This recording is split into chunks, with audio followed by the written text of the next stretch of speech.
আসসালামু আলাইকুম, স্বাগতম সবাইকে ভার্সিটি লাইটে।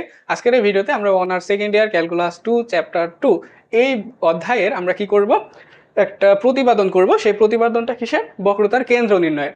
কিসের? বক্রতার কেন্দ্র নির্ণয়ের। সেটা কোন সমীকরণের ক্ষেত্রে? ব্যক্ত সমীকরণের ক্ষেত্রে বক্রতার কেন্দ্র নির্ণয়ের যে সূত্রটা আমরা দিয়েছিলাম আলফা বিটা এর সূত্রটা, সেই আলফা বিটার আজকে আমরা প্রতিপাদন শিখবো। ঠিক আছে? এর আগের ভিডিওতে তোমরা যারা বক্রতার ব্যাসার্ধর প্রতিপাদনটা দেখছো তারা কিন্তু এটা আরো সহজে বুঝতে পারবে। সেখানের যে চিত্রটা ছিল আর এখানের চিত্রটা প্রায় একই রকম, তাই না? একই রকম চিত্র, জাস্ট এখানে একটু 2 লাইন বেশি দেওয়া আছে। কি দেওয়া আছে? 2 লাইন বেশি দেওয়া আছে। ঠিক আছে, আমাদের খুব মজা হবে এই কনসেপ্টটা পড়তে, আমাদের খুব মজা হবে। সো মজা হওয়ার আগে আমাদের আরেকটু ব্যাকে যে আমাদের ব্যাকের কয়েকটা সূত্র আমাদের মনে রাখা লাগবে। কি রাখা লাগবে? মনে রাখা লাগবে। প্রথম সূত্র কি? যে আমরা ইন্টারে পড়েছিলাম যে এই যে একটা রেখা, তাই না? সরল রেখা। সো এই যে ধরো এটা একটা, এটা এ বিন্দু, এটা বি বিন্দু, এটা এ বিন্দু, এটা বি বিন্দু, এবং এখানে ধরো x1 y1 আর এটা হচ্ছে x2 y2। ঠিক আছে, তাহলে এই যে রেখাটা আমি টানলাম, এই রেখার যদি যদি দূরত্ব নির্ণয় করতে হইতো তাহলে আমরা কি করতাম বলো তো? সূত্রটা আমাদের সবার মনে আছে? x1 minus x2 whole square plus y1 minus y2 whole square, তাই না? এটা হচ্ছে আমাদের এ বি।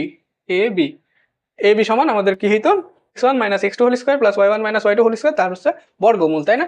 এটা আমরা এর আগে ইন্টারে পড়ে আসছি। ঠিক আছে, এরপরে আমাদের আর একটা সূত্র দরকার হবে, সেটা হচ্ছে অভিলম্বের সূত্র।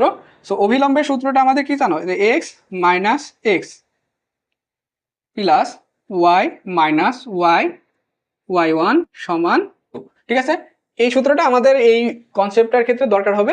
সো আমি বেশি গভীরে যাচ্ছি না, তোমরা এইটা জাস্ট মুখস্থ রাখবা। এটা আমরা সবাই জানি যে দূরত্ব নির্ণয়ের সূত্রটা আসলে কি ছিল। ঠিক আছে, সো এখানে আমি যে দুইটা কনসেপ্ট বললাম, এবার এই দুইটা কনসেপ্টের সাথে আমরা মূল কনসেপ্টে ফিরে যাব।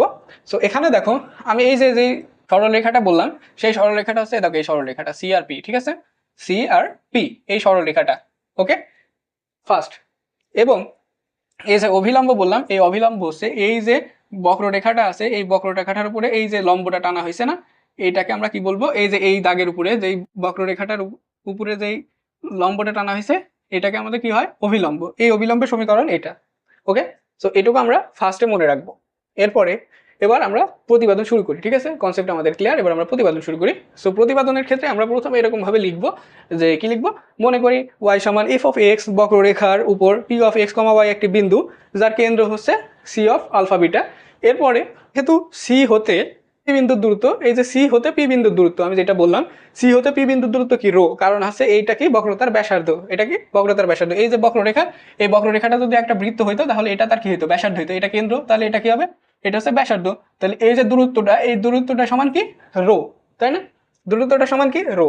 তাহলে আমরা এখান থেকে কি পাচ্ছি দেখো তো? সিপি, সিপি সমান রো পাইলাম, তাই না? এখন এই যে সি আর পি, এই দুইটা তো আমাদের বিন্দুগুলো দেওয়া আছে। তাহলে আমরা এই দূরত্ব নির্ণয়ের যে সূত্রটা আমরা জানি, সেই সূত্রটা অনুযায়ী আমাদের এখানে কি করব? প্রয়োগ করে দেব। সো আমাদের কি হবে? Root over X minus alpha whole square plus Y minus beta whole square সমান কি হবে? রো, তাই না? এটা হলো একদম এই সূত্রটা। হ্যাঁ, এই সূত্রটা কিন্তু আমরা এখানে বসাই দিছি। এখন এক্স মাইনাস আলফা লিখছি আমি, তুমি এই আলফা মাইনাস এক্সও কিন্তু লিখতে পারো। আমি আমার ফার্স্ট ভিডিওতে, এই অধ্যায়ের ফার্স্ট ভিডিওতে যেটা আমি কনসেপ্ট ক্লিয়ার করছি, সেটাই আমি কিন্তু এইটা দেখাইছি কিভাবে হয়। ঠিক আছে, এটাকে আমরা চেঞ্জ করে লিখতে পারি। যদি ওইটা না দেখে থাকো তাহলে ওই ভিডিওটা আগে দেখে আসতে হবে, না হলে এখানে অনেক কিছু মাথার উপর দিয়ে যাবে। ঠিক আছে, so X minus alpha whole square plus Y minus beta whole square সমান রো। সো এখানে আমরা কি করবো? বর্গ করে দেবো। তাহলে বর্গ করলে X minus alpha whole square plus Y minus beta whole square সমান আলফা। ঠিক আছে, আর এখানে হবে রো স্কোয়ার। এখন এটা আমরা মুছে দিই। হ্যাঁ, সো এখানে দেখো, এই যে রো স্কোয়ার, আমরা রো মানে কি জানি? রো ইজ ইকুয়ালস কি হয়? 1 প্লাস y1 স্কোয়ার তার 3/2 ডিভাইডেড বাই y2, তাই না? তাহলে আমরা এখানে একবারে কি করব? এইটা বসাই দেবো, এটার মান বসাই দেবো। So X minus alpha whole square plus Y minus beta whole square সমান কি হবে? 1 প্লাস y1 স্কোয়ার তার পাওয়ার 3/2 ডিভাইডেড বাই y2, আর এর পুরোটার উপরে কি? স্কোয়ার। ঠিক আছে, এটুকু আমাদের বুঝতে সমস্যা নেই। এরপরে X minus alpha whole square plus Y minus beta whole square is equals কি হবে? হবে, এবার স্কোয়ারটা আমরা যদি সব জায়গায় দিয়ে দিই, আমি কনসেপ্টটা একটু ভেঙে দিই। হ্যাঁ, 1 প্লাস y1 স্কোয়ার তার পাওয়ার 3/2 তার পাওয়ার 2, পাওয়ারে পাওয়ারে গুণ হয়, তাহলে আমরা এরকম ভাবে লিখতে পারি 3/2 ইন্টু 2, তাহলে আলটিমেটলি কি থাকে বলো তো, 3 থাকে না? তাহলে 1 plus y1 square, y1 square তার পাওয়ার কিউব, আর y2 কে স্কোয়ার করলে y2 স্কোয়ার। ঠিক আছে, এটুকু আমাদের ক্লিয়ার। সো এটাকে আমরা কি করবো, 1 নম্বর সমীকরণ দেবো। 1 নম্বর সমীকরণ দেওয়ার পরে আমরা হচ্ছে এই যে P of X comma Y বিন্দুতে যে অভিলম্ব আমরা রাখছি না, এই অভিলম্বের সমীকরণ লিখবো। আমি এই যে লিখে রাখছি সেজন্য আমরা লিখবো না, আমি এখানে জাস্ট বাংলাটা লিখে দিই তোমাদের, P of X comma Y বিন্দুতে অভিলম্বের অভিলম্বের সমীকরণ সমীকরণ এটা আগে লিখবে যে আমরা জানি P of X comma Y বিন্দুতে অভিলম্বের সমীকরণ। এটাকে আমরা কি করব, এটাকে আমরা 2 নম্বর সমীকরণ দেব। এবার এবার দেখো এই যে P of X comma Y বিন্দুতে অভিলম্বর সমীকরণ এসে এটা, এখন এই যে অভিলম্বটা আমি আঁকছি, এই অভিলম্বটা যদি আমি এদিকে সরাই দিতাম তাহলে দেখো এই অভিলম্বটা কি হয়, আমাদের সি অফ আলফা বিটা যে বিন্দুটা আছে এই বিন্দুগামী না, মানে এই বিন্দু বরাবর যাচ্ছে না, এই বিন্দু হয়েই তো যাচ্ছে। আমাদের যে অভিলম্বটা সেটা হচ্ছে সি অফ আলফা বিটা বিন্দু হয়েই যাচ্ছে।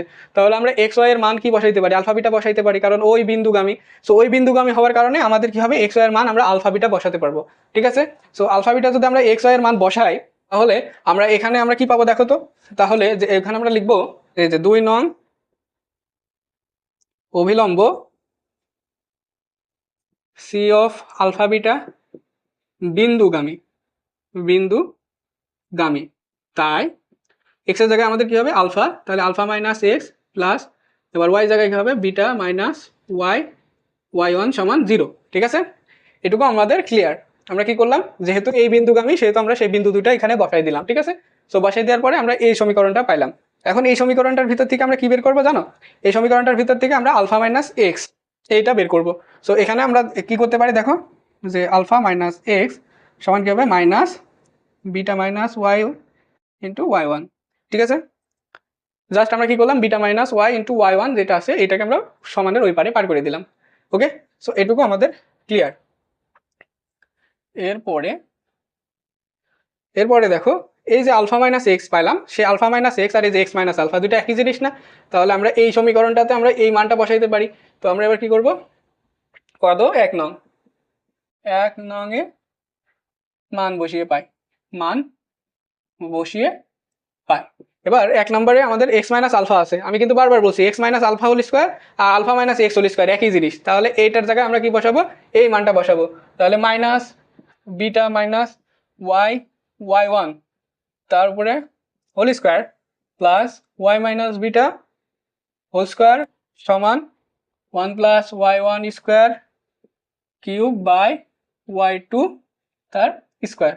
ঠিক আছে, তাহলে এখানে কি হচ্ছে আমাদের beta minus Y square y1 square plus y minus beta whole square সমান কি হবে 1 plus y1 square cube divided by y2 square. ঠিক আছে, এবার দেখো আমি আরেকবার এই যে আবার বিটা মাইনাস ওয়াই আর ওয়াই মাইনাস বিটা একই জিনিস না, তাহলে একই জিনিস হলে আমরা এটা কমন নিতে পারি। তো কমন নিলে আমাদের কি হবে, beta minus Y whole square যদি কমন নিই তাহলে এখানে থাকবে y1 স্কোয়ার আর এখানে থাকবে 1 সমান 1 plus y1 square cube by y2।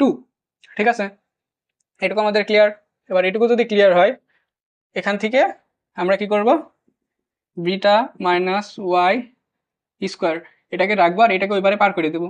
So এটাকে যদি ওই পারে পার করে দিই তাহলে 1 প্লাস y1 স্কোয়ার তার কিউব বাই y2 ইন্টু এই যে এটা, তো এটাকে আমরা একবারে সাজায় লিখতে পারি 1 প্লাস y1 স্কোয়ার। ঠিক আছে, এটুকু আমাদের ক্লিয়ার। এবার এটুকু যদি আমার ক্লিয়ার হয় আমরা এই নিচে এটুকু মুছে দিই। হ্যাঁ, এবার দেখো এই যে 1 প্লাস y1 স্কোয়ার আর এখানে 1 প্লাস y1 স্কোয়ার তিনটা আছে তাই না, তাহলে এটা দিয়ে যদি এটাকে কাটি তাহলে কয়টা থাকে, দুইটা থাকে, 1 প্লাস y1 স্কোয়ার। ঠিক আছে, তাহলে এখান থেকে আমরা কি করব, বিটা মাইনাস ওয়াই তার হোল স্কোয়ার সমান আমরা কি পেলাম 1 প্লাস y1 স্কোয়ার তার উপরে স্কোয়ার তাই না, আর এটার উপরে কিউব ছিল। ঠিক আছে, তাহলে 1 প্লাস y1 স্কোয়ার তার উপরে স্কোয়ার ডিভাইডেড বাই y2, বা এবার আমরা কি করব, বিটা মাইনাস ওয়াই সমান কি হবে, রুট করে দিলে 1 প্লাস y1, এখানে কিন্তু স্কোয়ার ছিল, হ্যাঁ এই যে এটা স্কোয়ার ছিল, 1 plus y1 square divided by y2, এখানেও স্কোয়ার থাকবে আর এখানে রুট করলে স্কোয়ারটা সরে যাবে। ঠিক আছে, এরপরে আমাদের বিটা সমান কি হবে, তাহলে y plus 1 plus y1 square divided by y2। ঠিক আছে। সো আমি একটু সময় নিয়ে বিষয়টা বুঝাই দিই, তাহলে তোমাদের আরও বুঝতে সুবিধা হবে। প্রথমে আমরা কি করছি দেখো, এই লাইনটাতে কি করলাম, ওয়াই মাইনাস বিটা আর বিটা মাইনাস ওয়াই দুটো একই জিনিস এবং তাদের হোল স্কোয়ার, তাই না? হোল স্কোয়ার থাকলে একই জিনিস, হোল স্কোয়ার না থাকলে কিন্তু এক জিনিস না, ঠিক আছে। কথাটার একটু ভুল ছিল। সে বিটা মাইনাস ওয়াই তার হোল স্কোয়ার আর ওয়াই মাইনাস বিটা তার হোল স্কোয়ার, এই দুইটা একই জিনিস। তাহলে এই দুইটা যদি একই জিনিস হয় তাহলে এইটুকু আমরা কি করব, কমন নিব। সো এইটুকু যদি কমন নিয়ে বের করে ফেলি তাহলে এইটুকুর ভিতর থেকে আমাদের থাকছে ওয়াই ওয়ান স্কোয়ার, এই যে Y one square plus plus, এবার এখান থেকে এইটুকু তো পুরোটাই কমন নিয়ে নিছি, তাহলে এখানে ওয়ান, তাহলে সেই ওয়ান এখানে রাখলাম। রাখার পরে এবার কি করলাম, এবার এই যে one plus Y one square পাইলাম এটাকে আমরা সমানের ওই পারে পার করে দিলাম, এই যে পার করে দিয়ে এখানে আসছে। এখানে আসার পরে এখানে one plus Y one square একটা, আর উপরে আমাদের one plus Y one square তিনটা, এটা দিয়ে এটাকে কেটে দিলে কয়টা থাকে, দুইটা। তাহলে one plus Y one square দুইটা, তাহলে এখানে আমরা কি লিখলাম, one plus Y one square দুইটা divided by Y two square, যেটা ছিল, ঠিক আছে, আগে থেকে যেটা ছিল ওইটা কিন্তু এখন পর্যন্ত আমরা হাত দিই নাই। এবার এই যে beta minus Y whole square, তাহলে এই হোল স্কোয়ার তুলতে হলে আমাদের কি করতে হবে, উভয় পক্ষকে রুট করতে হবে। এবার উভয় পক্ষকে রুট করলে এখানে হবে বিটা মাইনাস ওয়ান, আর এখানে স্কোয়ার ছিল তাহলে স্কোয়ার উঠে যাবে, তাহলে ওয়ান প্লাস ওয়াই ওয়ান, আর এখানে আমাদের ওয়াই টু স্কোয়ার ছিল তাহলে হবে ওয়াই টু, আর এখানে বিটা মাইনাস ওয়াই ছিল। এবার আমরা কি করলাম, ওয়াইটাকে ওই পারে পার করে দিলাম। এবার ওয়াইটাকে ওই পাকে পার করে দেওয়ার কারণে কি হলো, Y plus one plus Y one square by Y two, এটা হচ্ছে আমাদের বিটা এর মান, এটাই আমাদের বিটা এর মান, ঠিক আছে। সো এই সমীকরণটাও কিন্তু আমাদের মুখস্থ থাকা লাগবে। সো এটা পেলাম আমরা বিটা এর মান। এবার আমাদের কি করতে হবে, এবার আমাদের আলফা এর মান বের করতে হবে, তাই না? সো আলফা এর মান বের করতে হলে আমাদের এখানে যে সমীকরণটা ছিল যে বিটা মাইনাস ওয়াই ইন্টু কত ছিল, ওয়াই ওয়ান ছিল, তাই না? ওয়াই ওয়ান ছিল, এটা আমরা 3 নাম্বার সমীকরণ দিব। হ্যাঁ, কয় নাম্বার, 3 নাম্বার সমীকরণ দেব। দেওয়ার পরে এবার আমরা এই সাইডটা মুছে দিব। হ্যাঁ, কি করব, এই সাইডটা আমরা মুছে দেব। মুছে দেওয়ার পরে এই যা, এখানে আমাদের আলফা মাইনাস এক্স সমান এটা, ঠিক আছে।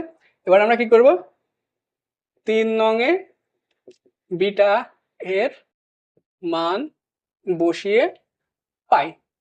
এবার 3 নাম্বার সমীকরণটা আমাদের এটা আছে যে আলফা মাইনাস এক্স সমান মাইনাস বিটা, তাহলে বিটা যদি হয় তাহলে বিটা এর মান কত, Y plus Y one square divided by Y two, এইটা তার কি মাইনাস আবার ওয়াই ব্র্যাকেট এবার হচ্ছে কি ওয়াই ওয়ান।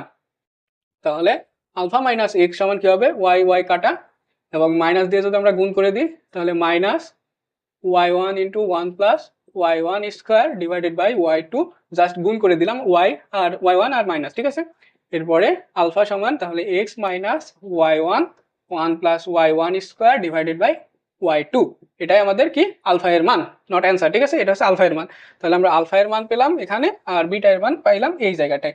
এই দুইটাই হচ্ছে আলফা বিটা, এটাই হচ্ছে বক্রতার কেন্দ্র। এটা কি, এটা হচ্ছে আমাদের বক্রতার কেন্দ্র।